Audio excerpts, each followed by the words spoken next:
Oh, oh.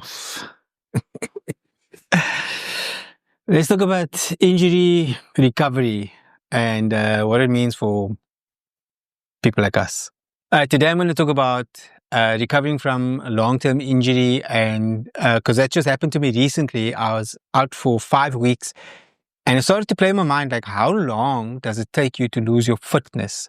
Injuries are never great, but there's always something that we can learn from it. And this time, I was able to learn more about how long you can sustain the fitness that you already built up.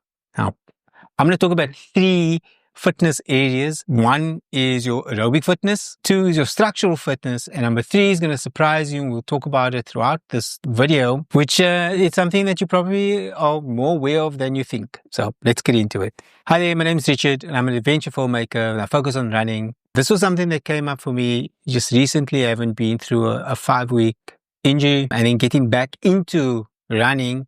Going for my first run was both easy and it was tough. And I tried to understand sort of what's going on here, what's happening to my body, why was this both easy and difficult. Was a unique perspective, at least for me, I think, to get into and try and understand it. And what I discovered was that there are 2 things that people focus on from a physical point of view in terms of fitness. And the third one is actually probably the more important thing that is sort of lingering there, at least it was for me. And I want to share that experience with you. So let's talk about number 1. Number 1 is aerobic fitness. Now, when I hear aerobics, I grew up in the 70s and 80s. I think about those early morning shows where, they are doing the aerobic fitness. I can't remember all the show names, but that's kind of the picture that goes in my head, the 80s, or the sweatpants and colorful outfits, dancing on the beach, dancing in the studios, whatever it was. And that's what I think about aerobics. But the aerobic fitness is more directly, it's your ability to deliver oxygen to your body. And that means breathing. So if you're huffing and puffing, you lack aerobic fitness, which is kind of me for most of last year. I was huffing and puffing through my runs. And that means I needed to work on my ability to breathe, which then means deliver it to your body. Now, I don't know how the body delivers the oxygen other than through the lungs. I'm not a doctor. I've got no medical qualifications at all. But aerobic fitness is one thing. If you've been exercising regularly for about 6 months, your aerobic fitness doesn't degrade all that quickly. It probably takes a lot longer. If you have even infrequent intervals in between that, are you still able to breathe properly or get back to your stronger, more fitter aerobic level fairly quickly. So for me, what I found after 5 weeks going for a run, it still felt easy. It was the easy part. It still felt pretty easy. For me, so I could still breathe, I still managed, I still felt comfortable during that run. So that was the aerobic fitness. And the second part is structural fitness. Now, when I read this, I was like, what is structural fitness? I mean, that sounds crazy. It sounds very technical to me, but what is it? So structural fitness basically is your muscle. It's your body structure. It's all of this. That's what structural fitness really is. And so structural fitness is something, but it's just how strong are you? How strong are you to be able to do the thing that you're trying to do, the exercise routine, the running, whether it's weightlifting, whether it's rowing, whether it's cycling, just how strong are you? And unfortunately, that's the part that fitness degrades a lot quicker. So in my 5-week absence of doing any activity, I lost more structural fitness than I would have liked to. So it doesn't mean that my muscle mass suddenly went down. It just meant that my strength or my body's readiness for a long run was lower, far lower than my aerobic fitness. And that's kind of where I got into this feeling of, well, it felt both easy and difficult. And the easiest way for me to identify structural fitness is what you feel like the evening or the next day. As an example, after a 5-week interval, just going on a 10K run, I felt it. I felt my muscles really felt it. I was like, a little bit stiff, a little bit sore, not too sore.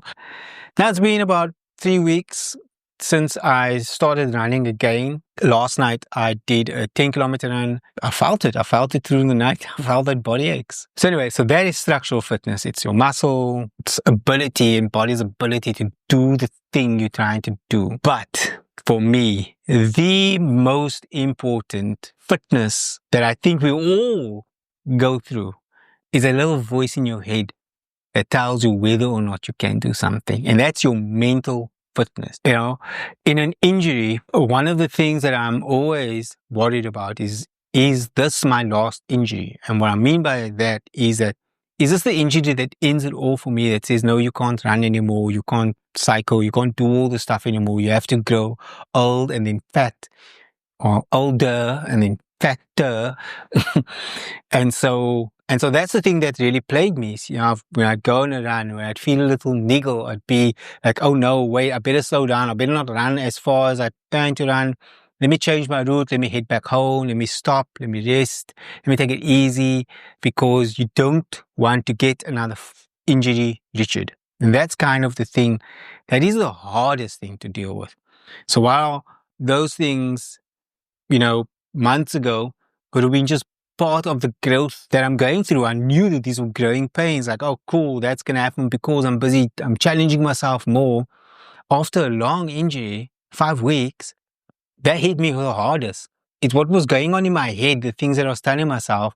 Like if I do a loop to do 21Ks, I do a 10K loop and then a little twisty to get that extra kilometer in. The loop runs close to where I live.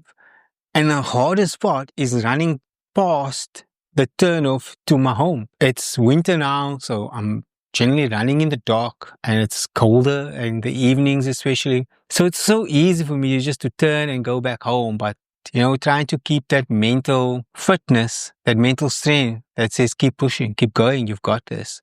Like, that's the hard part. That's the part that's really has taken, I think, the biggest knock so far in this journey on my road to recovery. So why am I telling you this? Well, simply because maybe you're going through the same thing. I know someone, definitely Lyndon, who's going through an injury. Lyndon has been doing some amazing work. He and his friend, they started running, and then they were doing it every day for short distances and then longer distance, 10K. And then he ran a 15-kilometer distance. And very shortly after that, there was no post, no updates. And I reached out to him and he says, oh, he's got an injury with his foot. And that's exactly what happens. When you reach this 10K mark and you go above that, injuries start happening. I don't know why. Maybe there's someone with a bit more medical reasoning that can explain it to me. But for some reason, I found it the same thing happening, is that breaking the 10K barrier is a big deal. But it also comes with big injuries, bigger injuries. And I think it's because you're stretching your body beyond the normal body comfort level, which is why people target or aim for running half marathons, which is why running a marathon is such a big deal, and which is why being an ultra marathon is an extra big deal. So I just wanted to share this thoughts with you about when you do go through an injury, which you will, as an athlete, you are almost guaranteed to go through injuries. It's to listen to your body, to allow that injury to heal, but then also to make sure that, you can try and start to do other things, work your body. When I was injured, I was also I've got some dumbbells. So I was making sure I'm doing dumbbells.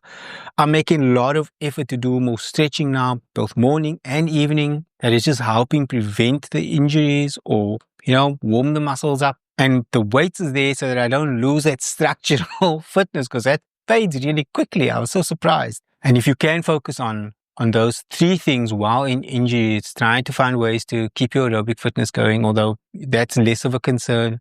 More of a concern is your structural fitness or your strength. Try and do weights, try and get other things. I also have the resistance band, which I use. I love the resistance band.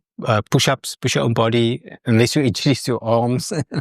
Find other ways to keep your structure and your muscle, your body fitness strong. And then most importantly, that this injury is not the end, and that your mind and your body is, you came so far already, that you did all these things to get to this point that takes you to on this journey and be able to do things that you never thought you could do. And then if you hit an injury, don't worry.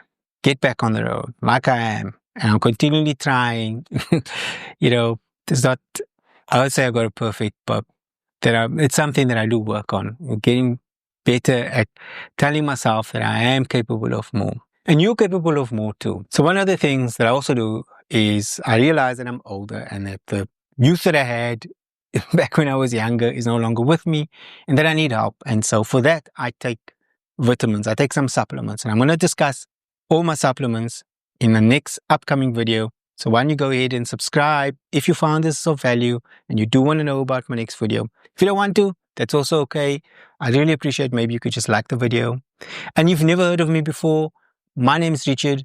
I'm an adventure filmmaker, and I focus on running and sharing stories of motivation that can help you realize that you don't need to be the best at something. You don't even need to be good at something.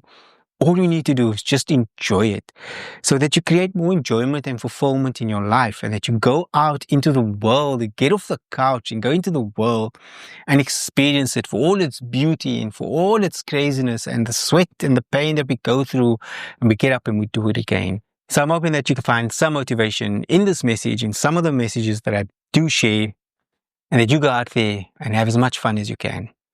All right. My name is Richard, and this has been Richard Talks.